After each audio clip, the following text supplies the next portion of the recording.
All right. Welcome, everyone. It's great to be with you today on this Friday session. Today, if I'm Allie Edwards, I'm the CEO at OC Human Relations, and I'm happy to have with me Melissa Morgan from All Things Black.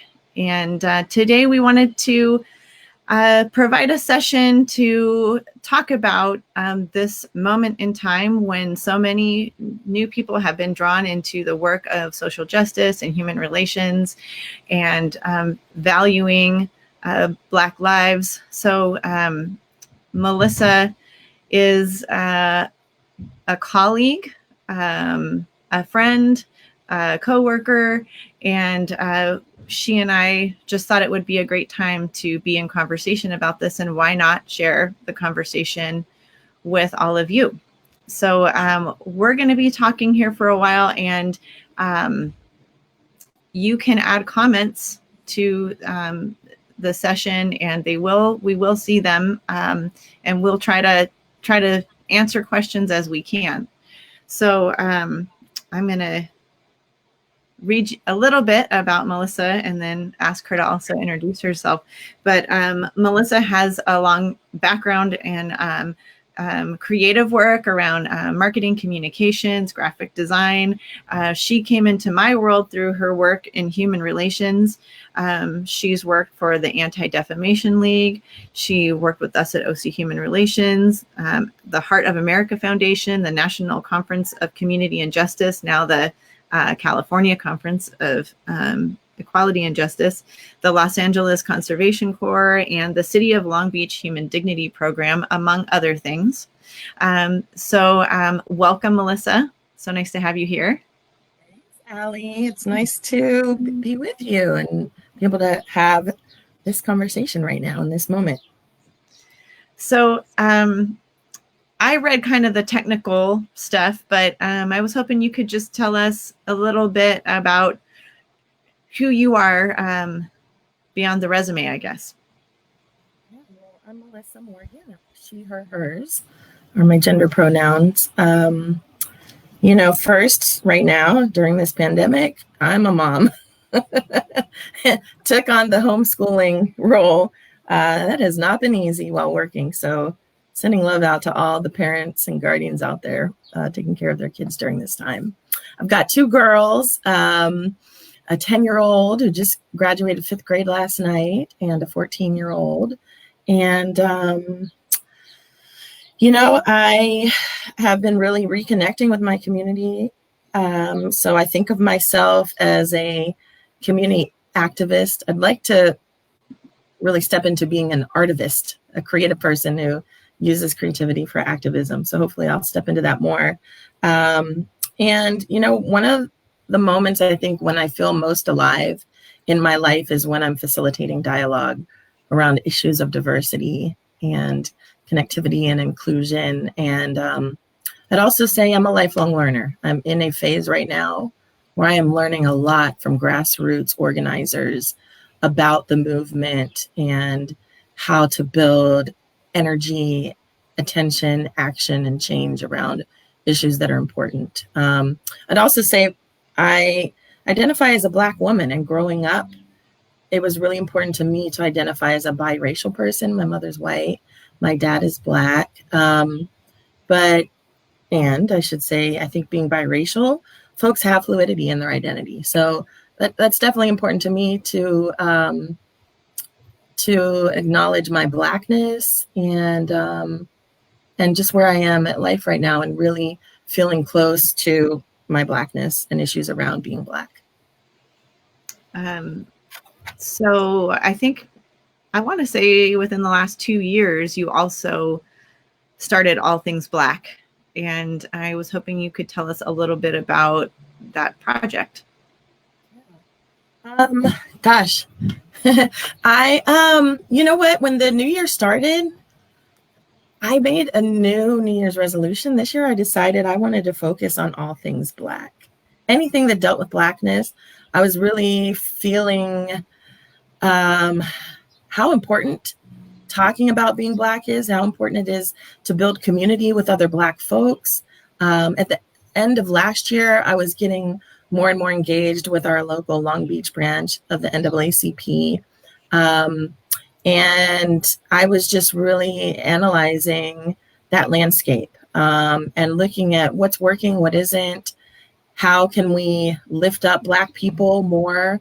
As I was looking at who was attending those meetings and thinking about my childhood, I grew up in the South, and my dad would take me to like the annual Martin Luther King luncheon in Jacksonville, Florida. And it was a big thing. And I remember just how proud he seemed to be able to take me to these events. It was mostly older people. And there were in college, like I got to work with what was NCCJ then. Then I think it was the National Conference for Christians and Jews.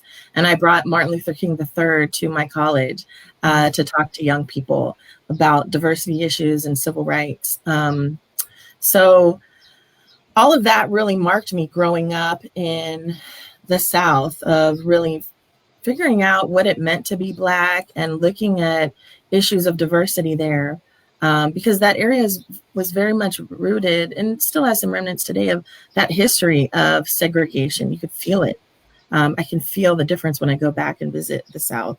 So this year, I was just kind of reconnecting with that feeling of wanting to, particularly for my kids, really more engage with Black folks and people of all races. So I created allthingsblack.us. One of my backgrounds is in graphic design. And I did it with the hope of like being able to create some resource for people to go to, Black folks in particular, to learn who are their community leaders, how can they engage them, how can they get involved in the political process. I started to think about the resources and all the relationships we built when I was working with OC Human Relations and the Anti-Defamation League, and looking at their model as a civil rights organization. What is a hate crime? How do you report a hate crime? So that's some of the material that I've started to add to the website. What about police complaints and being mistreated by police? Where can people go? So it's a work in progress right now.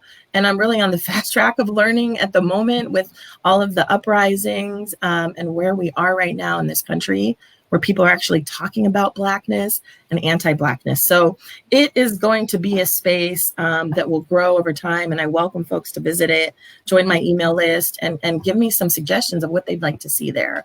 I'm developing it for the Long Beach community, but really there's the greater Southern California community that I want it to speak to, and for other people maybe to utilize some of these ideas that we generate together. I really appreciate that. I'm probably going to date myself here a little bit, but when I was a college student in the west part of the country and studying ethnic studies, it felt like there was this tension that the civil rights movement had really engaged the Black community. And in the West, we were really engaged with the civil rights around the Latinx community. And at that time, there was this ask to expand that understanding to be inclusive of the Latinx community, which felt, was really important, but it was a tension as well. So I'm seeing like kind of this moment where we're really, I think, definitely connecting those dots and connecting those struggles and seeing how different communities can really contribute. And I think back then, that was in the 90s, that was a healthy tension. It was not hostility, but it was still sort of a newer field, and we were growing and learning. So I really appreciate, especially in the West, that we're seeing those connections, or at least for me, I'm saying that because that's where we are, that's where we're living. I'm sure that's happening in lots of places, but it just made me think about that moment and how we were kind of trying to expand it and look at it. And now, gosh, I would probably even struggle to step back into the ethnic studies space because it's grown so much, and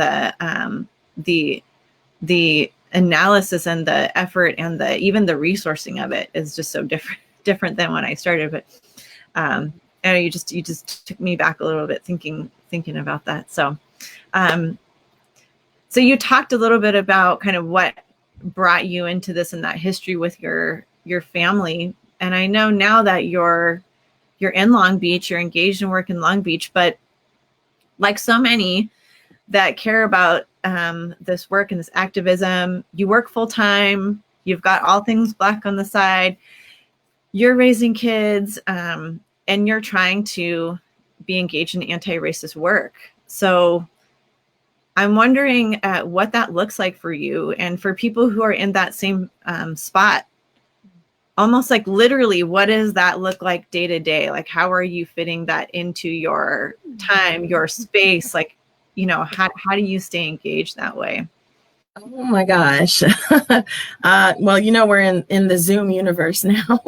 So okay, I'll tell you a couple of things. One, self-care is so important right now. And I'm really fortunate at the moment to be co-parenting and living in a house that has a beautiful yard. During the pandemic, I forced my 10-year-old to help me plant a garden, and we created like 2 compost bins. So I go out there in the morning and just like tend to nature, listen to the birds, take the dog out, and journal. I have been writing like crazy, which is, I want to talk to people here about things what to do now, right? I am like absorbing so much media that I'm choosing to find. I'm not watching a lot of TV, but I'm reading a lot. And I'm looking at people that I respect and seeing what they're posting on social media. And then I'm journaling a lot. I'm writing a lot of ideas. I'm writing a lot of questions. So I start out in the morning now. That's my new routine, is go outside with the dog, water the plants, catch a little fresh air before it gets too hot. Drink my coffee. And from there, it's like one Zoom meeting after another. My work is in communications and marketing right now. And so I'm doing a lot of writing, a lot of reading, a lot of social posting, which can be a little exhausting. And so I'm trying to utilize what I've learned in my job to be able to engage folks with activism. I've been working with the local Black Lives Matter Long Beach branch that's been around for 7 years. Predominantly women, Black women of color, some queer women as well. It's a very Black affirming, queer affirming, diverse space for organizers to really work with the community and share the voice of the unheard. So I'm trying to squeeze in, listening in and participating in conference calls with them and asking questions and just trying to soak up how they approach activism, because it's a whole new approach for me, having come from, what's known as the nonprofit industrial complex. It's a whole new way of engaging with community. And then I'm working my job in between all of that. Going out, I work in Los Angeles right now with predominantly Latino youth. So at times I get to go out and interview some of them and learn their stories as they're trying to rebuild their futures through the Los Angeles Conservation Corps. I'm trying to build connection and figure out a way to humanize them, and their experience is mostly underserved youth, and trying to get our donors and through the development department that I work with, trying to get the donors to connect to them.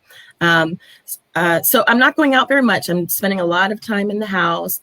We are on conference calls all day and night. Like, I have never worked so much. I've been on calls till like 10:30, 11 at night with some of our political leaders here, with some of the work they're doing to respond.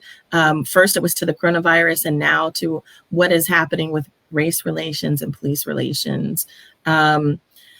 I have to say, I have so much respect and admiration for community organizers, because I've always been a high energy person, engaged in volunteerism and service in the community, and looking and learning from organizers is a whole other thing. It takes so much commitment and heart. For example, tonight we're gathering folks in the community to come together and do a listening session to talk about their experiences with police violence and police intimidation. And there's so much care and effort put into these discussions and relationship building that really underlies behind community activism that I'm learning. So folks are being thoughtful, somebody's got to go pick up some Kleenex and some hand sanitizer and some face masks. And we need to make sure there's a space with great social distancing. And then, we should bring some healers and therapists and counselors, because this is really traumatic work. And every now and then I get to check in with my kids and try to do something creative with them, or maybe play a game of cards, or address some of their concerns about what's happening on what they're seeing in the news and TV. And I've been to one protest this time during this season of protests. So it's been a very full-time And I think also I'm trying to take time to be very introspective and listen more. Mm-hmm. I remember learning from community organizers that by the time you were in the meeting was only 10%. That 90% of the work came before that meeting, and building relationships, building power, building trust, and all that to get people to come together, and the logistics and the thoughtfulness that goes into that. So yeah, I definitely see that in what you're describing. You know, it's really cool, Allie. You know, the work that you all have done at OC Human Relations with your Parent Leadership Institute, educating parents, providing them translation and, language access to, as you educate them on how to engage the school district, for example, and understanding policies and procedures and how to advocate for their youth, for their children.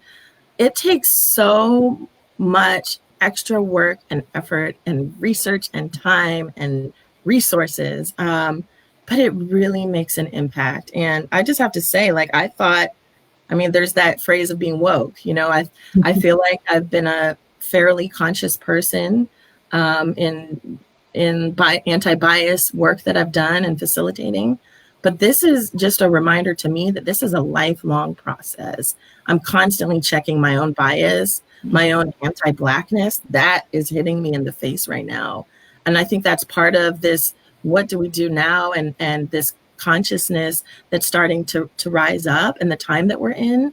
I think that everyone has an opportunity to really take a step back, slow down, listen more, ask questions, and seek out other people's realities, truths, what's behind the messaging, what's behind the stories that make us uncomfortable. I think we have to be very curious right now and inquisitive and patient. Mm-hmm. Oh yeah, I really appreciate that. I have had that same experience of thinking, well, I'm in this field, so I have lots of opportunities to hear and learn, but realizing I'm not doing nearly as much, or even thinking about, like, am I connecting that back to my personal life? Like, who am I listening to when I'm not at work? And looking at, even my social media feeds, and like, those have, like, so many have really changed. And I'm thinking so much more about who I can be learning from and how I can let is not the right word, but really make sure that those people that I'm learning from, that I'm seeing their whole person, their whole human existence, not just a teacher per se, but the whole of their person. And it really is a time to stay curious and try to check myself when I'm feeling that defensive posturing, because I know something's going on. If I feel defensive, that's on me, and I got to look inside for that. And being comfortable with being uncomfortable, because this is an incredibly uncomfortable time. Like, we're all stuck at home. We're not able to do the things we used to do. People were upset about haircuts and gyms being closed and all of that. And I think it's a great example that as human beings, when we are faced with a challenge, we can find creative ways to address that challenge and think differently. For me, being at home is something I always wanted to do, work at home, but it's been hard. It's difficult to keep the focus, stay out of the refrigerator, away from the ice cream, keep the kids from distracting me. But there's some value in that. I have been reconnecting with my kids and my own true purpose and self. Been journaling, gardening. My mom is very proud of me. And in this time of talking about race, remember there were times when people would whisper, "She's Black," whisper, these words. And there's words now that literally a month ago I was uncomfortable or not sure how to use. And now I'm like, I get it. Like anti-Blackness or I remember in writing things with OC Human Relations, wasn't quite sure if I could say police brutality, or use the word murder when talking about the police and Black people that they have murdered and killed. We are in a shift. We are in a shift around how we talk about these issues. I think that there's so much to say about right now. Folks are very uncomfortable in this country talking about race. And you and I have had the opportunity to be with other people who have a background and understanding in it. But it's so challenging. My daughter just popped in. Hi. We're all living that life too.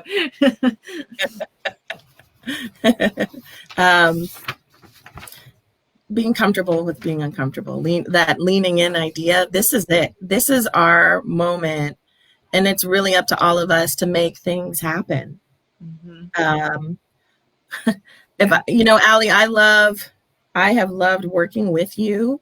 We've been through our own process, and I've reflected back on places I've worked, white women that I've worked with, what that experience has been like.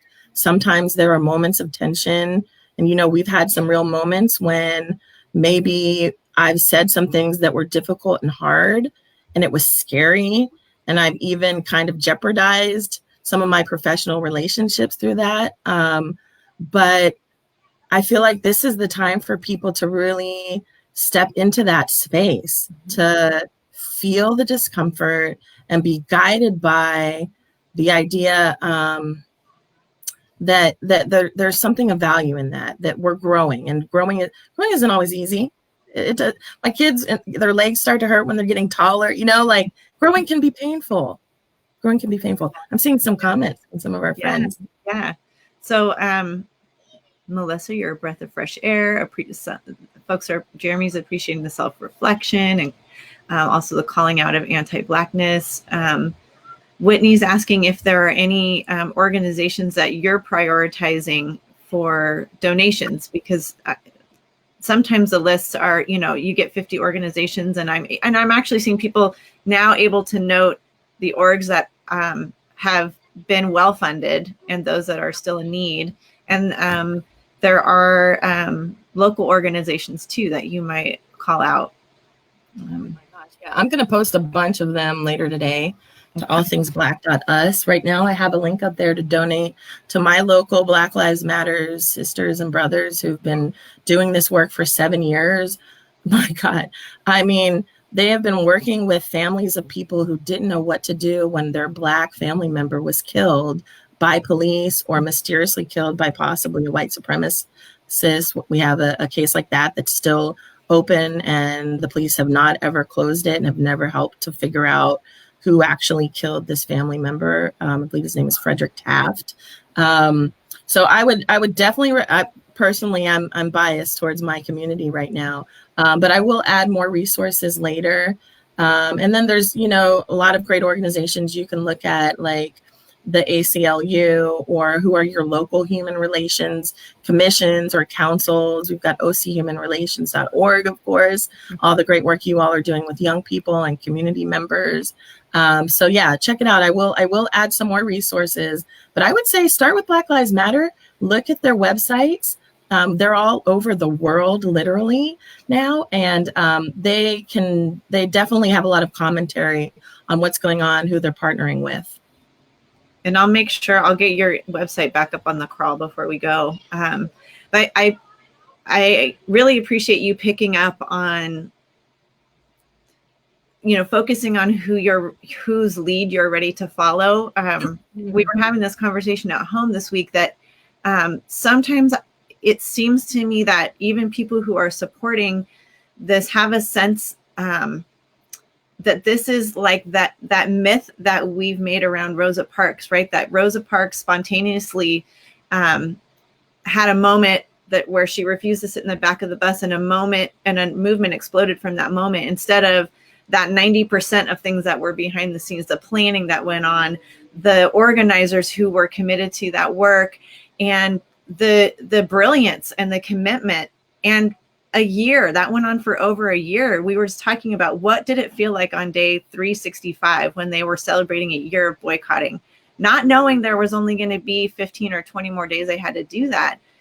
And when I look at some of the perceptions of Black Lives Matters, or even now defund the police, I feel like sometimes people have a perception that just erupted, right? That it wasn't thoughtful, that there isn't a ton of work going into thinking about exactly how to put these messages into place. And whether or not you agree with those messages, they were not spontaneous, right? These are, I don't know, there's a lot. I think we're not always giving credit, and maybe in that way, we're not able to move ourselves to that place where we say, yeah, this is the I can follow the lead of these folks, because I'm recognizing all the work that's going into this, and you know, the brilliance of building movements.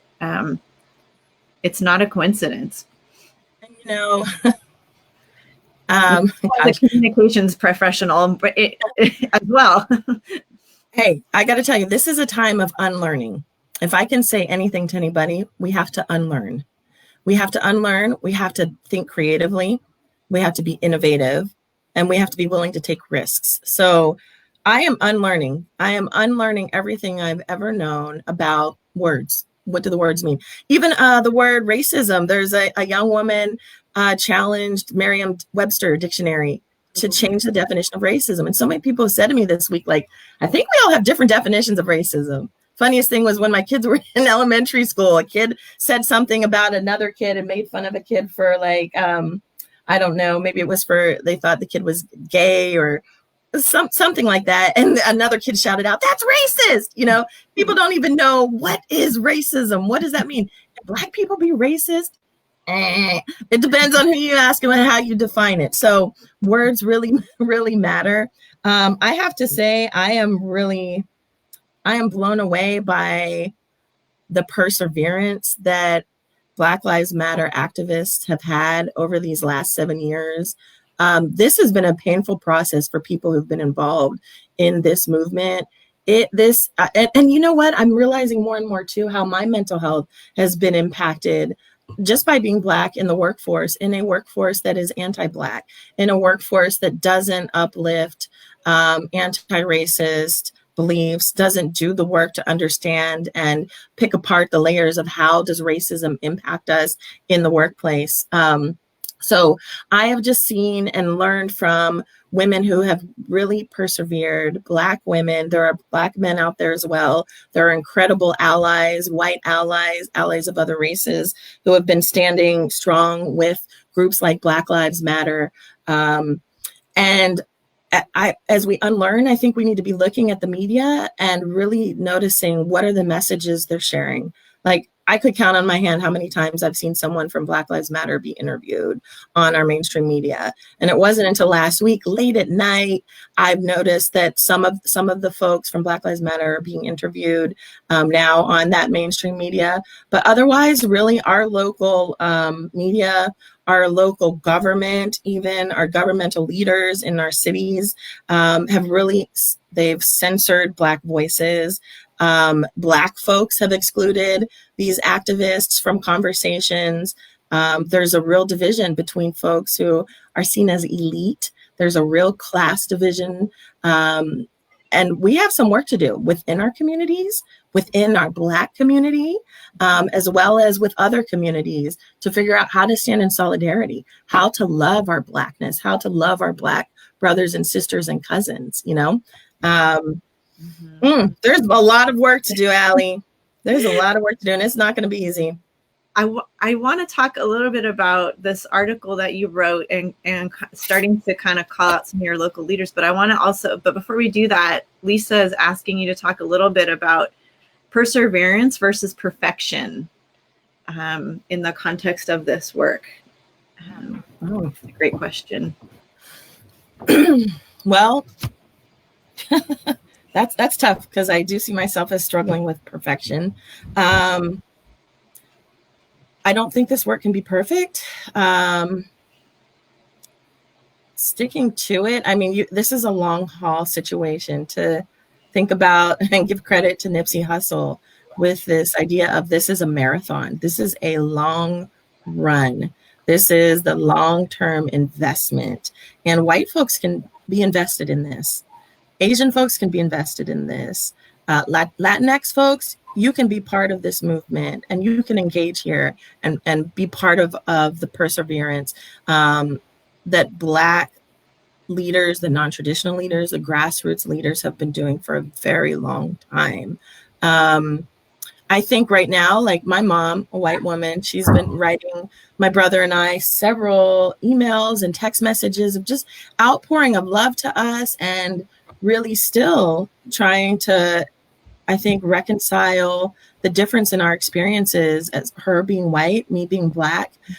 This isn't a conversation I really get to have with any of my white cousins. My aunts talk to my mom about it a little bit, but our realities are really different. And I'm kind of struck right now with, this has been a hard week for me to process, because I'm having to process it. It's re-traumatizing, seeing white folks in particular coming to terms with, oh, wow, this is really real? This really happens? Because we're not distracted anymore, running to our jobs and being out and about in the community. We're at home. This pandemic has given us really the perfect storm, I think, for people to have some empathy. I was thinking this morning, too, about Emmett Till. And I believe it was, I want to say it was Jet Magazine. Someone can comment if, I think it was Jet Magazine, where his mother decided to show a picture of his body in his casket and have it reprinted and published across the country for people to see the violence behind racism and anti-Blackness and white supremacy. I think that's what happened to us. We had an Emmett Till moment. We weren't distracted. We were on social media. And we sat there and got to see a Black man die before our eyes. That was a powerful moment. I see my friend Kim saying, we're surviving and thriving as Black women every damn day. Yes, Kim. This is, it's hard to describe to people what it's like to be Black. And it's hard for us to recognize, if we haven't suppressed it, that daily struggle of imposter syndrome. Am I enough? How does that person see me walking down the street? Why didn't I get that raise? Why did they hire me and offer me such a low salary? I mean, the list goes on and on and on. And then if we have children and young people in our life, I think that's the connection for us, particularly as women, thinking about how much we care for our children. And I think that might have been the Emmett Till moment too. A mother putting her child out there like that, and other mothers seeing that. I want to refer folks to the 1619 Project of the New York Times. There are some fabulous stories in there that you can read or listen to in the podcast that really explore how Black folks 400 some years ago, we were treated like dogs. People had to be disconnected from us as human beings and see us as objects to be able to separate us from our families, to be able to torture us in front of one another, to be able to rip our children out of our hands. This history is still connected to where we are today, and we've never taken a moment to slow down and acknowledge it. And this is the time. I certainly have not gotten through this book, but I had a chance to get started on Stamped from the Beginning, Ibram Kendi, and he talks a lot about how the economic concerns started these racialized policies, particularly in tracing this back to Portugal and their in the slave trade. But he talks about how all this writing had to follow to dehumanize, at that time, Africans, to justify the treatment. And we sure see that throughout history, and it's still part of our lives. It's still part of it. No question. I think there's no question that if we're able to see each other as fully human, it's because we've done work, and we've continued to do work all the time. There's more recommendations coming from hi, Maria. I see you, Maria. White Fragility. Hi, Rhonda. The Case for Reparations by Ta-Nehisi Coates, that in the Atlantic, that kicked off huge conversation when that came out. Wow. So a week ago, you wrote an article that ended up in the press telegram, and sent it out to a bunch of us. I appreciated being included on that.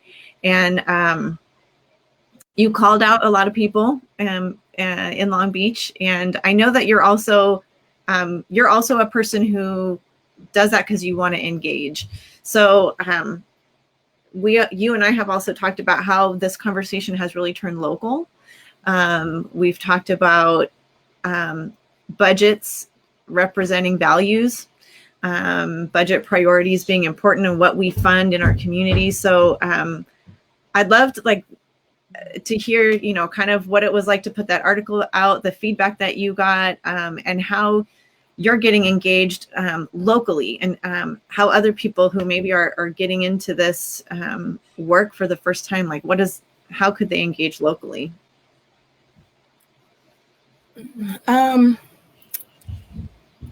I think some really special things have been happening during the pandemic. I've seen so many people come together. Even I see my Aunt Denise on right now, and my mother-in-law, Diana. They were literally going through their neighborhood, I guess, with a red wagon and food, and going door to door to see what neighbors needed what, who needed help. This has been a time for people to figure out how to reconnect and serve and help one another. I know others have been fearful. You've seen pictures of the long lines at the gun stores, people needing to feel like they needed to have some fire at home just in case, because of that fear, that culture of fear. But other folks have pulled together. Here in Long Beach, there's this really cool garden. It's called Organic Harvest Gardens. I think it's in North Long Beach, where I just moved to. This is an area with a lot of plight, where there's some new resources coming to it. The council member has been really trying to build it up. I have some concerns, wondering if gentrification will ever be an issue. I'm not sure, but so what's happening with this garden is that since the pandemic came, the restaurants that were buying this locally grown organic food no longer were able to, because they were closed. So instead, there was some shift in resources through a new nonprofit, the Long Beach Center for Economic Inclusion, that I've been connected with. And the council member got that food and have been distributing it to senior citizens who aren't able to go out because they're at risk for their health. That's been really inspiring to me, finding people are looking at ways to be innovative and creative and figure out what have we got and what can we do different. And that's the time we're in right now. We're in not just that unlearning, but that innovative time of figuring out what can we do different. So one idea, people want to know, what do I do? Where do I go? I'm getting text messages and emails. My Black family members and friends are from white folks are like, what do I do? I can't believe this is real, or how can I help? One, find out what's going on in your local government. Look up your school district, look up your city's website. On both of those, they will most likely have a link to their budget, and they will have minutes, and they will tell you how you can start watching those meetings online, since things are online. Some of these places they're still kind of working through some of their public comment issues so that people can really express as they would if they were in person. Start to look and learn and research and find out from maybe some of the local organizations what's happening with the budget. What's the talk around the budget? Social media is a great place to start, because you can look and see the comments from people who have concerns from different areas. So for us, what's happening here, and is probably happening across the country, because of the pandemic, budgets are having to change. Statewide budgets are being cut, as well as local budgets. And so school districts and universities and community colleges and city governments are having to look at how will they utilize their funds to address these issues. There is a tendency, at least here in my community, for people to want to keep money in public safety. A lot of politics behind it. I'd say a lot of anti-Blackness behind that as well. For us, we have 70% of our budget in Long Beach goes to public safety. About 50% goes to police and policing. Mm. This is the time to think differently and be innovative. So what that means is, when you hear defund the police, divest, invest, explore it, dig into it, see what that means. Mm-hmm. Ask people some questions, people who think differently. Because what it means is, we can do some things different. We don't have to send our police to schools. We don't have to send our police out to respond to mental health issues and needs. We can actually train are rich resources of human beings who have an experience and background in health or counseling or restorative justice. People who can provide more of a support system instead of penalizing and throwing people into the criminal justice system. There's a way we can think differently, and we can utilize our brilliance to change our community. And other communities have done it. I think that's the other part, is people are scared. Like, how is this possible? Look, how is it possible we're all still, for those of us who are fortunate to still have work, how is it possible we're still working from home? We've figured that out. We're able to do this. So I think this is a moment to be innovative and to seek out information. I'm also really reminded we've got to go back to reading. Read, and read some more, and read different people's perspectives. The internet, it's a jewel, and it's also frightening. But there is so much content out there and access to information if you have technology to learn. So yeah, I think engaging in our local governments and starting to learn how do things work and bringing young people into that conversation is really important. I'm starting to tell my kids some of what I'm learning as I go through each day, because I'm learning something new every day right now. There is a lot of change that we can be part of if we're equipped with the right information, the right facts. Last year, I started looking at the data around what was going on with our Black and brown kids. It's appalling. And I think folks have started to just kind of think, oh, that's just how it is. It's good. We're getting better every year. But no, most of our Black and Latino, and here in Long Beach, our Pacific Islander youth are struggling to read at grade level, struggling with their math skills. It's outrageous to me. I think that's a state of emergency, not just this pandemic, but that we have allowed our young people to suffer because of anti-Black attitudes, because of racist systems, because of white supremacy. Those words used to sound really scary to me, but they're real. When you start looking at the data and looking at how do people interpret it and looking at how has that impacted our community, our economics, our housing, our health, it's all interconnected. And and even maybe before you said that, Kim pointed out that 2% of the Long Beach budget goes to libraries. Hard to provide the same type of access to library services as public safety, just by definition there, right? And I know in our work, we started investing in providing restorative justice programming and practices in schools, because we believe that it was a better investment to keep kids in school through these alternative forms of accountability than for all of us to pay for young people to be in the juvenile or the criminal justice system. A lot of times not even, skipping over even that juvenile justice system and being treated as adults when they're really young. It's definitely a different type of investment, but we are all, regardless of how you feel about those investments, you're all impacted by them, right? If our tax dollars go to something always. So we are paying for the people who are also in detention and incarcerated. So there's that. Rhonda just wrote, you can tell what a community's true pride by looking at their budget. It reminds me of that old phrase, you can tell what a society is like by how they treat their children. Sometimes I've heard of it as also how they treat their women and their children, which there's a whole other conversation you can have about that. But yeah, it's very telling. And, I have to say, man, I want to talk to white people for a minute. I really want to talk to white people for a minute, Allie. Do it. Because I think I have a funny story. One time I had a crush on this guy, and we were in a hot tub at my friend's house.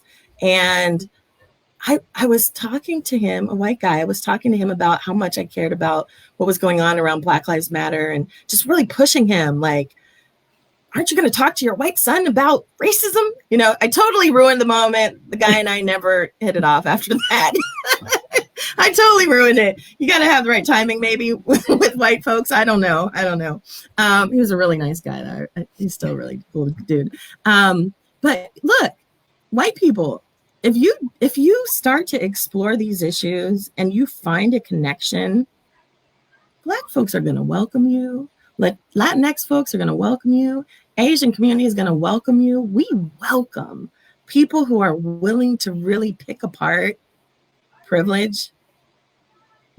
It's a process. It's hard. And I've been thinking it's kind of like the process of death, those phases, denial. When you start thinking about, oh shit, I'm white and race. Because I've seen white folks go through this process, young people and adults. Anger. What? This is ridiculous. How dare you think I'm a bad person? Bargaining, right? Depression, feeling really depressed. I'm seeing and hearing about a lot of tears. And then there's an acceptance, and there may be a few other phases in between, but it's a process, and people are here to help you get through it. Like OC Human Relations, other human relations organizations out there. I think you'll find a richer experience in life and in your neighborhoods and in your groups. It's not easy. People are totally not going to be ready all times to hear you, but you can find a whole new community of people who will embrace you. And it makes our communities better and stronger when our young people get great education, when there's jobs, when homelessness is addressed. All of these issues are related to race and class. So, hey, I'll refer you to some really cool anti-racist white folks that I know and have known over the last 2 decades who are also here to work with their white brothers and sisters to build some engagement and some learning and be a support system. So I was called recently by a local Black leader who told me in my open letter that I wrote, she was concerned for me, and she said I needed to soften my language and not really call white people out as white. Hey, I've been talking about race my whole life, and our race has impacted our realities. So I hope that folks can hear that and can push themselves to be brave, to be inquisitive, to be compassionate, because that's what we need. Right now, Black folks that I know and in my family, we're grieving. We're a little depressed. We need some time. So you can stop text messaging and asking what to do. Visit my website. Look up other groups. Find white anti-racists. It's time for white folks to stand up and step up. I can't say it enough. And it's a lot. It's a lot of commitment. It's an everyday process. It's uncomfortable. It can feel embarrassing. It might make you cry. Judy's asking, how do we keep the conversation going in this time of isolation? Folks are having Zoom calls, support groups. I think when the protests started, my mom, she texted me. It was so great. She's like, oh my God, I just got off of an hour call with 10 white women and we're talking about race. And I'm about to have coffee with this lady who totally doesn't understand how racism has impacted her. And I'm like, oh my God, my mom is like going through her own racial identity renaissance, But also we can spend this time learning, Judy, researching, hearing, and seeing how are people talking about the civic activism and community activism work they're doing. Like just reading, Judy, as a marketing person, for me, I'm looking at what words are people using? How are they describing these things? I'm looking up definitions of terms. What does this stuff mean today? I'm also looking for young voices. How are young people talking about this? Connecting to our history. Thinking back as children, when was the first time you remembered you were a member of your race? That's a great one to think about, journal about, talk to people in your family about, ask them. Because those moments, they were powerful and they formed us. And we all have that experience. We just don't know how to talk about it or how to look at it. Mm-hmm. Mm-hmm. I had an experience where by the grace of whomever, the internet, someone asked to follow me on Instagram. And at that point, my Instagram world was very small, just friends and people I personally know. But this, I looked at this profile and it was United Street Tours.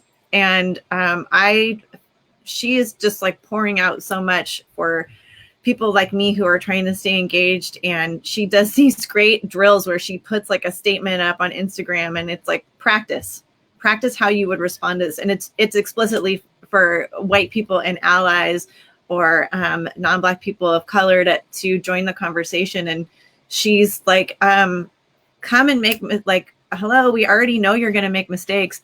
I think she actually wrote duh. And that was like a freeing moment for me. So there are incredible amounts of work that people online are doing. And even though so many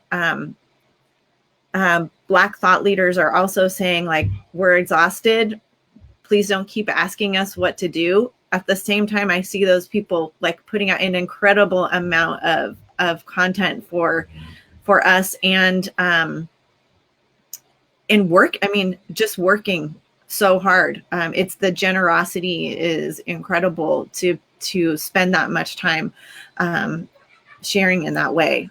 So yeah, that the conversations, even I saw last week someone saying like, okay, this is a community post. If you're reading my book, find your people in the comments, like, because you can actually like share where you are geographically, and you don't have to, get your own book group going. And you already know I have a discussion guide, so lots of folks that are suddenly bestsellers are putting out discussion guides too. So we can all take up that moment and have our own small learning groups and be guided, I think, very adeptly by these online conversations. But as you were speaking a little bit about how folks can join in that conversation, and I was hoping that, like, I run an organization, so it's easy for me to be centered in conversations in our organization just because of my title, but also because of my privilege and my whiteness. And so we've been having conversations about centering and how do we center people and perspectives that have been marginalized. And I was hoping maybe you could talk a little bit about that concept and examples where it's been done well, or I was just hoping you could talk about that. Yeah, give me an example, because I was thinking about that, but I was wondering a little bit more about what you all have been trying to do or what's worked for you. Gosh, it's challenging because I feel a responsibility to lead, but not to suffocate. And so I had a great moment where I had two staff members say, hey, when we gather to talk about George Floyd, can we lead that conversation?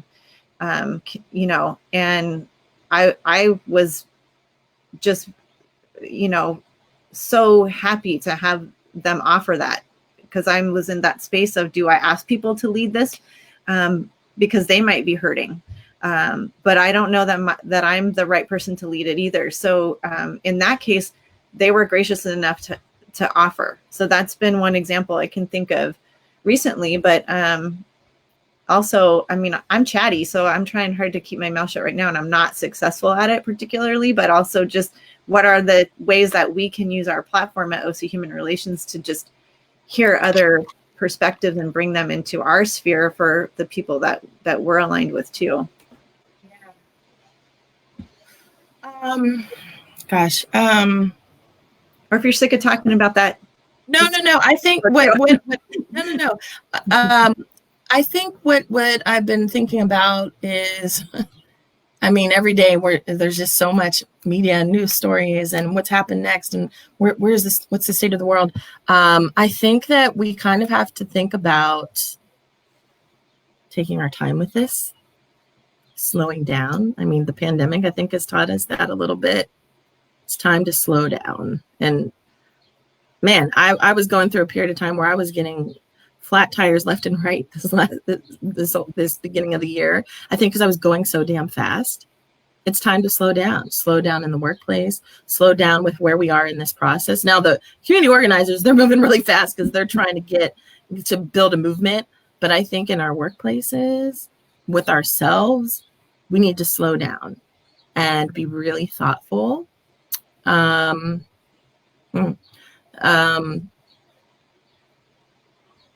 this is a long-term thing. If we want this to last, if we want change, meaningful change to come and be meaningful, we need to take our time with it, and do a lot of personal introspection, I think.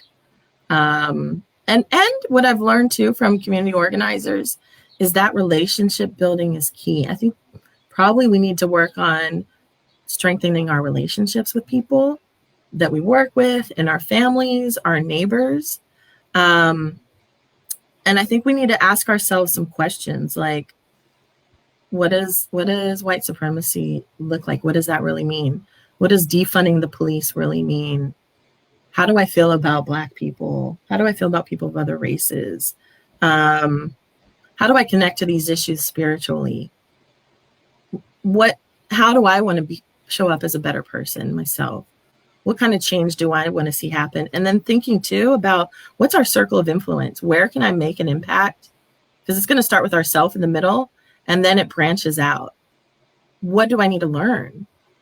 What could I be part of in my neighborhood and community? How can I serve others? I think we totally have to slow down. We have to listen. There's that 80-20 rule. I'm trying so hard I've got 2 of these and 1 of these, right? I'm trying really hard to listen more because I thought I knew a lot, and I'm realizing there's so much more I have to learn. Get clear with our values. You know, what's meaningful for us right now? What motivates us?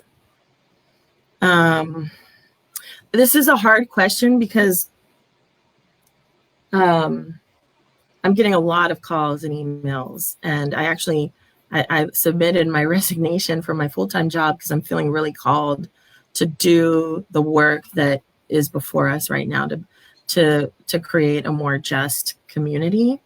And I'm thinking really local right now about that. And it's tough because I have a friend, she's getting phone calls from corporations, you know, who they want to jump in and they want to do something now. And she was saying, you know, I don't know that I want to take their money.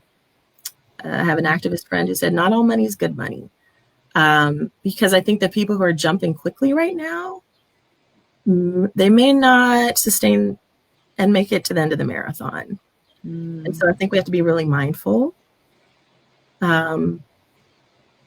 We need to look internally at like our workplace cultures and really use a critical eye, because in messaging, you know, I started to realize there was a formula in these messages that were going out last week. First, it was saying Black Lives Matters, using that phrase in a post, plus maybe mentioning the names of the folks who died recently, Breonna Taylor, George Floyd, Ahmaud Arbery. Then I noticed some people would actually talk about systemic racism and use that word. And then the ones who maybe really cared talked about the action they were going to take or called people in to take action. That was like the 4-point formula I noticed. And there needs to be something after that. That statement is not enough. There needs to be some work. This is going to take work. This is not an easy thing. I've had an experience where I had a CEO who wanted to do diversity and inclusion work a couple years ago. And it almost felt like it was just the new hottest thing that, you know, we should do this thing because it's just something that should happen. And I cautioned her that it can get intense once you start looking at your human resources, your values, your philosophies.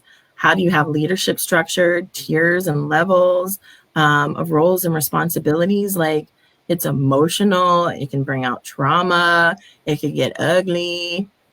It's a real long-term investment. So I'd say, as far as centering people and voices, I'd say center them first for yourself and take your time with relationships with people, because people are going to start to step in, but also people are looking for leadership. So I don't totally have the answer there. I still don't have that answer. But I think we have to be really thoughtful of how we move forward. It definitely seems like a time for more questions than more answers. So I appreciate that. And I appreciate what you're saying, because we are also getting many calls.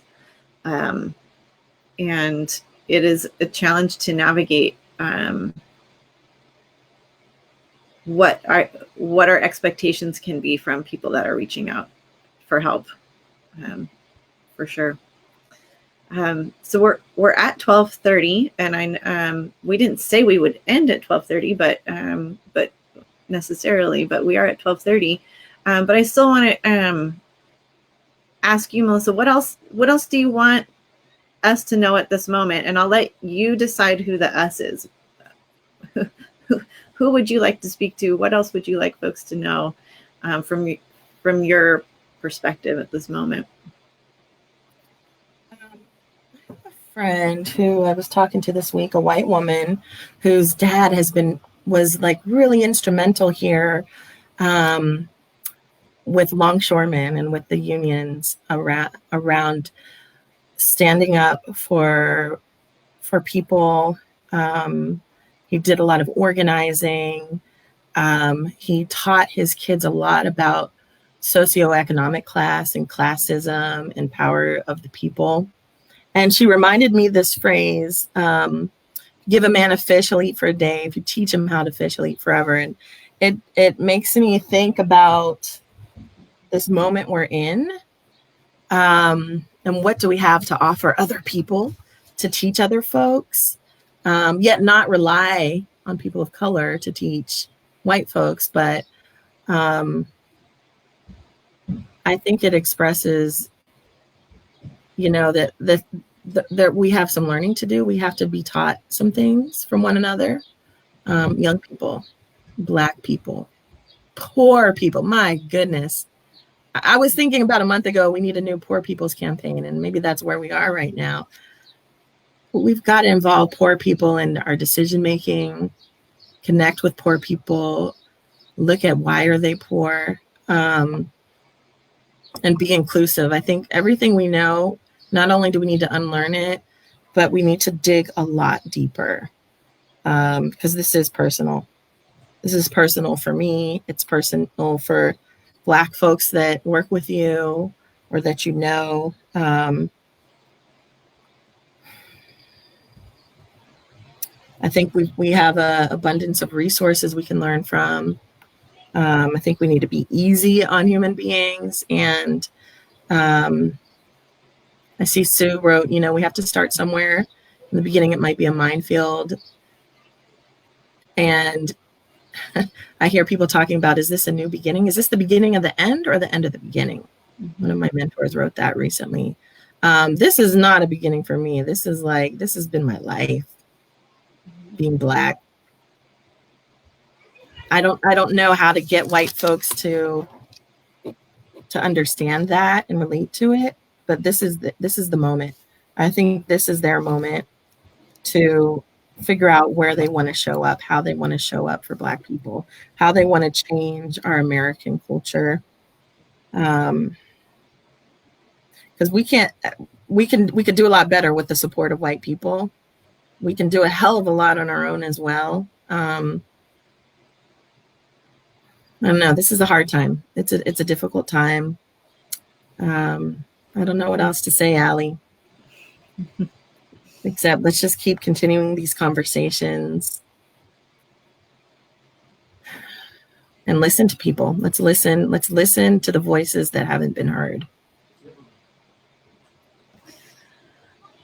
I heard this also this week, that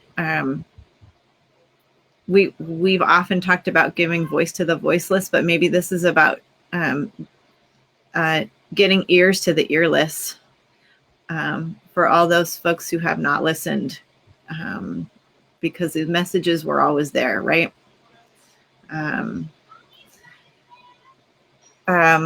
Melissa, I want to thank you for being here today. I want to thank you for showing up for me, not today, but for a long time, and having hard conversations and taking risks.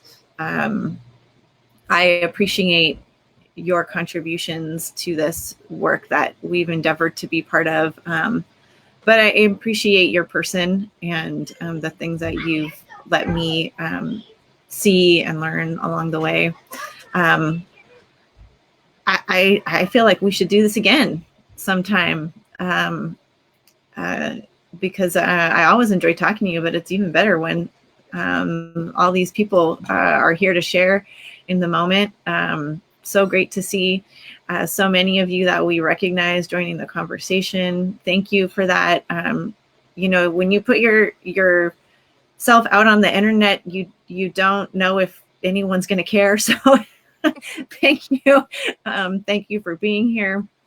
And let's see, I'm trying to next week or the week after engage with Miguel Hernandez from the Orange County Congregational Community Organization to talk about community organizing and how people can build power through organizing. So I hope you'll join me for that. We're still working out a time because it is so hard to get anything scheduled with how fast the world is moving right now. But I'll give you, Melissa, the last word here.